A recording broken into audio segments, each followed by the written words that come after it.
SSC GD के लिए हमारा ये क्वेश्चन काफ़ी ज़्यादा इंपॉर्टेंट है।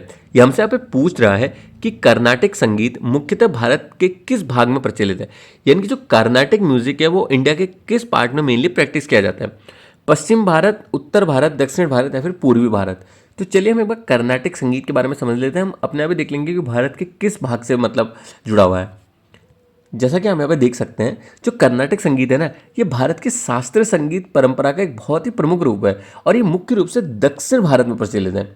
तमिलनाडु, कर्नाटक, केरल, आंध्र प्रदेश, तेलंगाना, इन राज्यों में ये संगीत शैली मुख्य रूप से विकसित हुई है। तो हमारा जो क्वेश्चन है उसका सही आंसर होगा दक्षिण भारत में।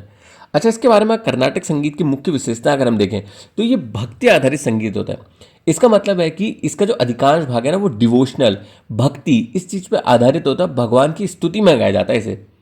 राग और ताल पर आधारित, इसका मतलब है कि इसमें जो संगीत होता है उसमें राग, जिसे हम इंग्लिश में मेलोडी कहते हैं, और ताल, रिदम, इनके नियमों पर आधारित होते हैं। अधिकतर रचनाएं संस्कृत या दक्षिण भारतीय भाषाओं में है, जैसे कि संस्कृत हुई, तमिल हुई, तेलुगु हुई, कन्नड़ हुई। इन भाषाओं में इसके अतिरिक्त मतलब मोस्टली जो रचनाएं वो हैं। अच्छा, कर्नाटक संगीत के अगर तीन महासंतों के बारे में अगर हम पढ़ें, कर्नाटक ट्रिनिटी जिन्हें कहते हैं, आप यहाँ पे उनकी स्टैम्प में फोटो देख सकते हैं किस तरह की है। पहले है त्यागराज, दूसरे ये है त्यागराज जी, उसके बाद है मुत्थुस्वामी दीक्षितर और तीसरे हैं श्यामा शास्त्री। इन्हीं को कर्नाटक ट्रिनिटी कहा गया है। इन तीनों का कर्नाटक संगीत के विकास में बहुत ज़्यादा महत्वपूर्ण योगदान है। और अगर हम प्रमुख वाद्य यंत्र यानी इंस्ट्रूमेंट देखें जो कर्नाटक संगीत से जुड़े हुए हैं, तो वो है वीणा, मृदगम, वायलिन, घटम और कंजीरा। ये भी पांचों मतलब इंस्ट्रूमेंट बहुत ही इंपॉर्टेंट है। अगर आपसे सीधे एग्जाम में एसएससी में पूछे तो आपको याद होनी चाहिए। बाकी नीचे जो ये टेबल दी हुई है, इसमें हम हिंदुस्तानी संगीत और कर्नाटक संगीत के बीच में क्या अंतर है वो देख सकते हैं। क्षेत्र के आधार पर, भाषा के आधार पर, शैली के आधार पर, उनके जो प्रमुख घराने हैं उसके आधार पर। एक बार अगर अपने ऑप्शंस को दोबारा देखें, हमसे इसका सही आंसर हमें वैसे तो पता चल गया है कि ये दक्षिणी भारत में मतलब मुख्य रूप से प्रैक्टिस कराया जाता है।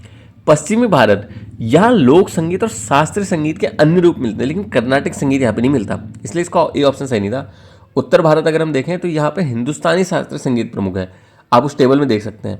तो ये भी इसका सही आंसर नहीं है, सी इसका सही आंसर है।